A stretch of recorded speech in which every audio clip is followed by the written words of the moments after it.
Investing for Dummies, Chapter 2. How long has it been since I posted? I promise you it didn't take me 3 weeks to read Chapter 2, but it might as well have. Alright, first of all, Andre Jick. No, still no shout out. I'm waiting. I'm still holding on to hope. I'm sure he'll do the right thing. But anyways, I wrote down 9 different things in my notes for Chapter 2 from Investing for Dummies, and I will share them with you. Number 1. Risk.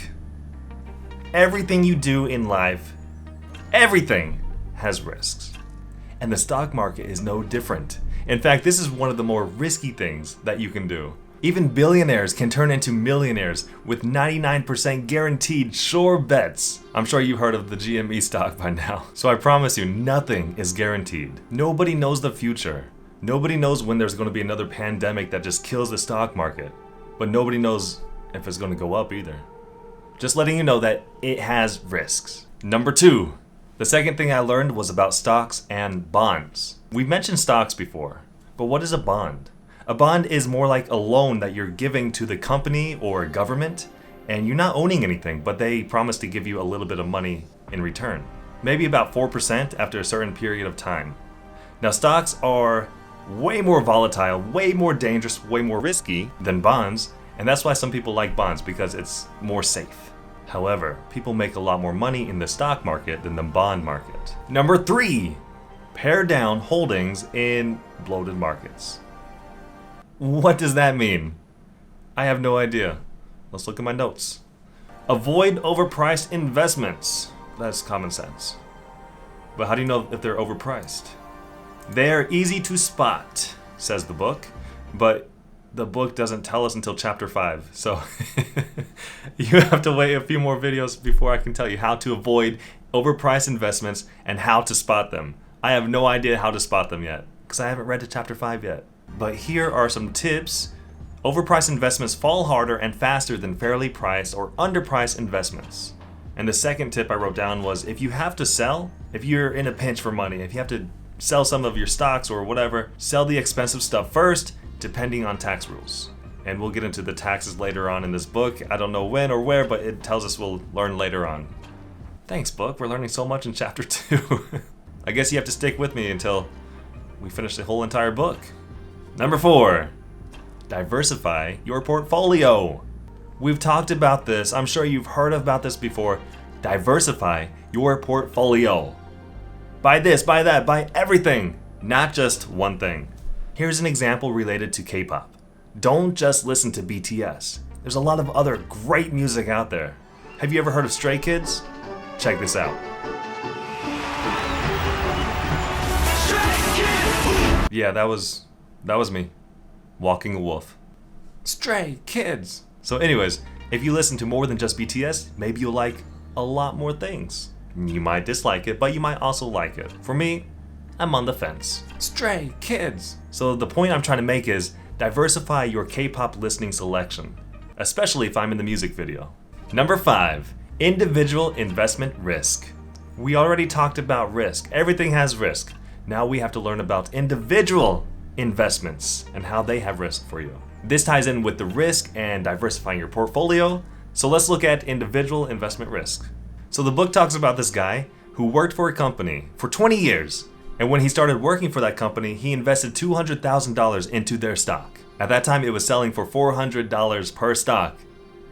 20 years later, it went down to $35, making his initial $200,000 investment into $14,000. That's a decline. That was terrible. He should have diversified his portfolio.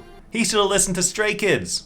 Now, if he diversified his portfolio and bought stocks from here, here, and here, and here, and here, if it actually grew with the market 9% every year, he would have had $5 million instead of $14,000. Which one would you choose? $14,000 or $5 million? The choice is easy. Both. So how do you avoid these risky investments? First, diversify.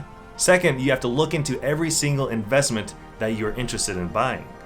Some people call it doing your homework. And you know me, I love doing my homework, but it did take me 3 weeks to go over chapter 2.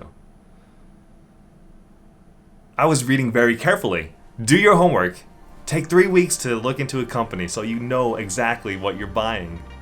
So how do you do your homework for stocks? I have no idea.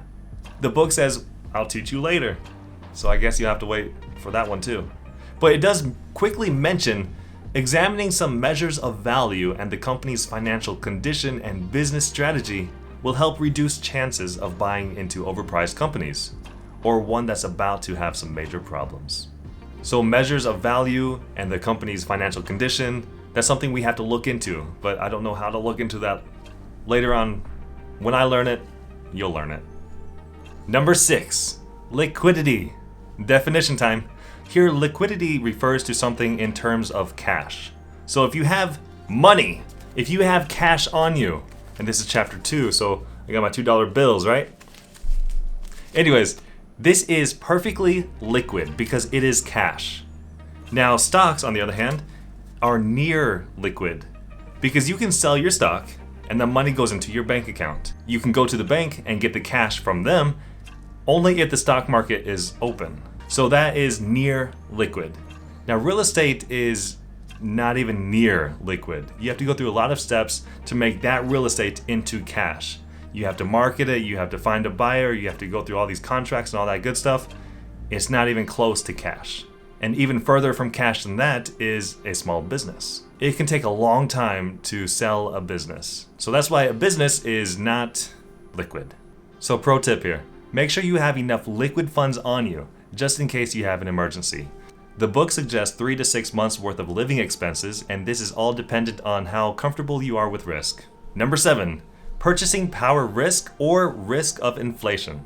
Now the book says, if your risk levels are too low and you only purchase bonds, you might outlive your money after you retire. Don't only play it safe, you have to make a plan of investments. Okay, so don't only play it safe. Don't just only do bonds, which are the safest route. You need to do more than just that. Otherwise, inflation will catch up to you and you're going to outlive your money. So you need to make a plan with your investments. And the book gave us a great case example, and I love these because they do all the calculations for you. A 30-year-old wanting to accumulate $500,000 by age 65 would need to save $440 per month if he or she earns a 5% average annual return. That's talking about bonds. Bonds are about 4 to 5% per year, right? But he or she needs to save only $170 per month if he or she earns a 9% average return per year. And that's talking about the stock market. Younger investors need to pay the most attention to the risk of generating low returns. But so should younger senior citizens. At the age of 65, senior citizens need to recognize that a portion of their assets may not be used for a decade or more from the present. So don't do just bonds, do stocks and bonds if you're interested in playing it safe. Number 8, analyzing returns. Now, I'm no math wizard, but I understand simple math when it's explained simply. Just like this. Simple math. Appreciation is increase. Depreciation is decrease of an investment.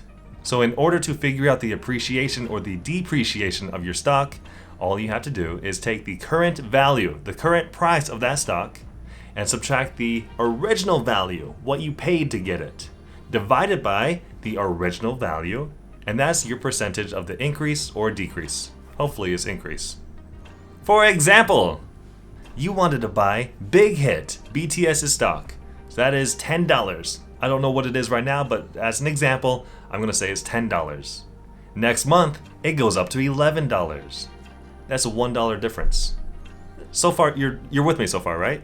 Right now it's $11. Subtract 10, because that's the original value, and that's 1. 11 minus 10 is 1. Divide by 10. 1 divided by 10 is 1 divided by 10. That's 10%. 10% appreciation. See, that's easy, right? Current minus original divided by original, that's your appreciation or depreciation. But what if a stock has dividends? But first, what are dividends? Dividends are a way to kind of say thank you to the investors of the company. So if a company, they have a whole bunch of investors, they make some profit, they want to say, hey, thanks a lot. Here's an extra 10 cents, 20 cents, $1, $10, $30. I don't know. I've never done this. But they just give you extra money as a thank you for investing. It's pretty nice of them, right? How do you add this into the equation? Let's figure it out. The book says you take the current value minus original value plus the dividend, and you divide that all by the original value. So let's say you have the BTS Big Hit Stonk, and that was $10 when you bought it. It's now $11, and you have a 10-cent dividend. So you have 11 minus 10 plus 0.1, 10 cents. So that's 1.1. Divide all of that by 10, and you get 1.1 divided by 10, 11%. Math wizard over here. And number 9, day trading. Let's see what the book had to say about day trading. Not a great long-term investment for your money. They don't recommend it. Alright, and the rest of the chapter is kind of boring, so I skipped it.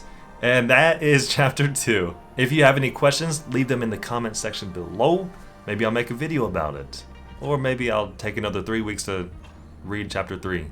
But either way, join me for chapter 3 next time. Like, subscribe, press that little notification bell thingy, and go tell Andre to give me a shout out. Just go leave some, just go tell him in his comment section too. Hey, where's Jason's shout out? Jason needs his shout out. I'm a big grease, 내 꿈을 막는 것들 모두 멈추었는데 let me go